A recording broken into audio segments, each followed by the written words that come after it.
know. I know. Well, it's a waiting game, you know? Right. Okay, thanks, Charles. Well, Ned. Hey. To the hospital? Yes.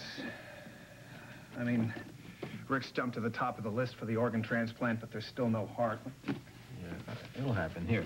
These things are so complicated. I got them. Everything's different, you know? Uh-huh. Television sets are bigger, computers are smaller. Of course, the state of mind I'm in now, you know, running water or a toilet that flushes is a minor miracle. Guess I'll get used to this stuff eventually. I can't imagine what it was like to live in the bush. There. Well, Africa's a beautiful place under the right circumstances. Yeah, but to be held hostage like that, not be able to... The fear was that I would never see my children again. And then to be rescued by a son-in-law that I didn't even know I had, I'd never met. Rescued? What, were you a prisoner? Hey, speaking of children, how are you, honey? Dad, don't do that. I'm a big girl. What were you saying about being rescued? Nothing. It's a figure of speech. It's... I don't think so. Please, I'd like to know the truth.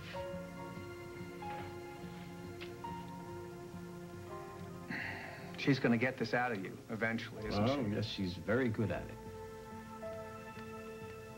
Why do you know and I don't know? Because I asked him not to tell anyone.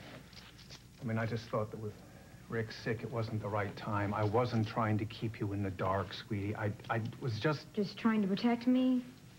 Is that so wrong? No.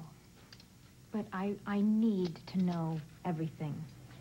Now, Ross said that he thought something was wrong with you. Was that when you were sick? Yes, that's right. That's right. Okay, look,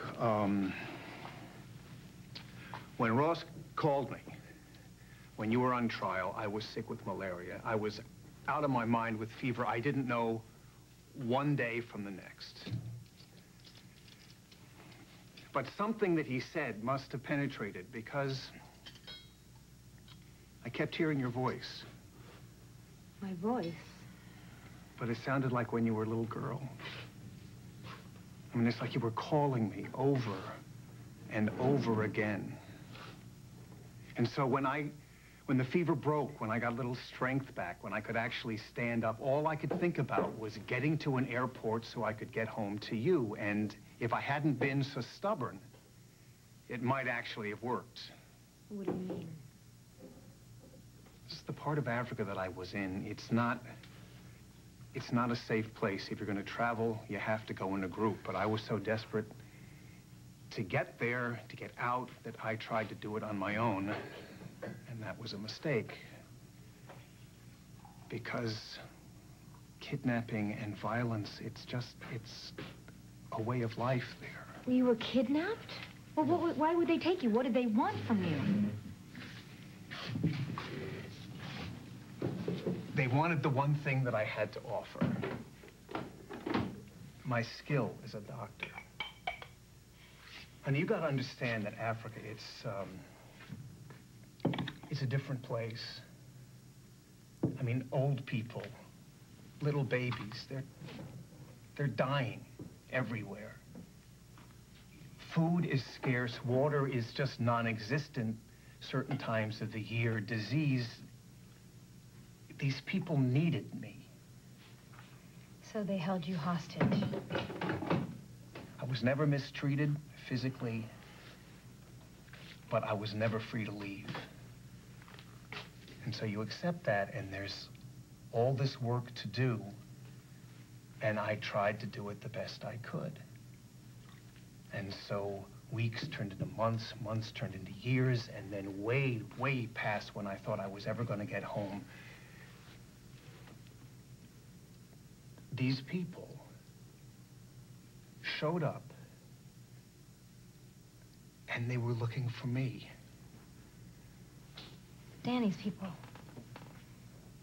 Money changed hands, more money than they had ever seen. I was escorted to the airport where I met your husband. We got on a plane. It took off. I was in the air, and I was free.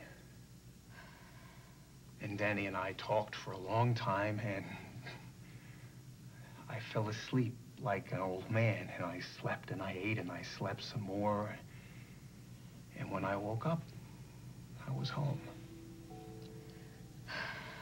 Oh, Dad. But everything is going to be fine now. Everything is going to be okay. Look, I thought I made it perfectly clear that I want to keep my family life and my business affairs separate. So if you're here looking for payment... Well, I did use my contacts to locate your father. Yeah, Edmund, I know what you did, and you'll get paid for it at Infierno, not here. Well, that's very kind of you, Danny. But about the amount, you see, I've come to realize that my involvement in this plan is now worth a great deal more than we originally thought. Really? So what the hell are you talking about? Well, what it means is that I've been doing some checking, Danny. And apparently, the funds I used from you were not drawn from your family's accounts. They were obtained illegally from Olivia Spencer. And if that were to get out, you would not be the only one in trouble here. So what, Edmund? You worried about your reputation? Among other things. I'm here to discuss an adjustment to my fee. Well, forget about it, buddy. You're not going to get an extra penny out of me. Well, I would hate to tell this to your family, Danny. I mean, I'm sure the good doctor and your lovely wife would be crushed to find out about your financial arrangements.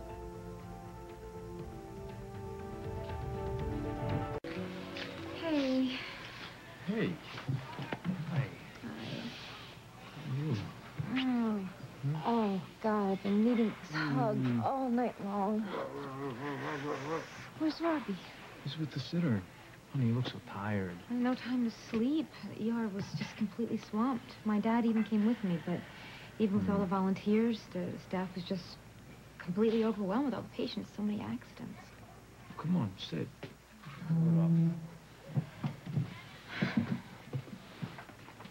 What's the matter? You okay? I don't know.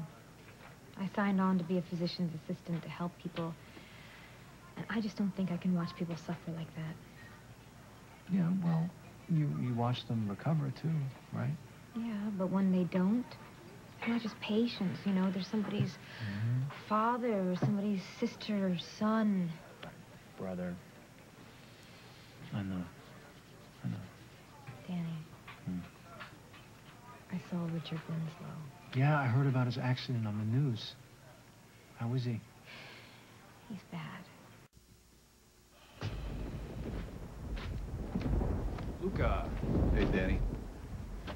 Assuming you took care of things with Edmund Winslow? I tracked down Mr. Winslow and dealt with him, just like you said. Good man. That's what I like to hear. Right, boss.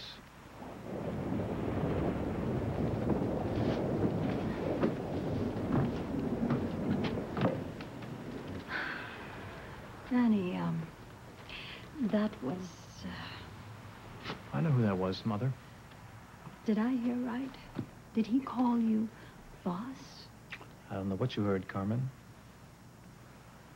Danny, if you did something, I need to know about it. Did something? You mean like to Edmund? Thought you didn't care about him anymore. I never said that. Of course, I'm not in love with the fool, but I hope you didn't But you hurt certainly it. talk about him enough. You're always saying I don't do enough for this family. Look, Danny, I'm sorry that I pressured you into Yeah, you did. Maybe this time you pressured me a little too hard. What are you saying? I'm not stupid, Mother. I know that you want me to take my place as head of this family. But I'm warning you, be careful what you wish for. You know I don't like to be warned. Oh, I know. And I also know that if I were to take over this family, I'm sure you wouldn't be too happy with how I ran things. I think Edmund isn't too happy about it right now. So long.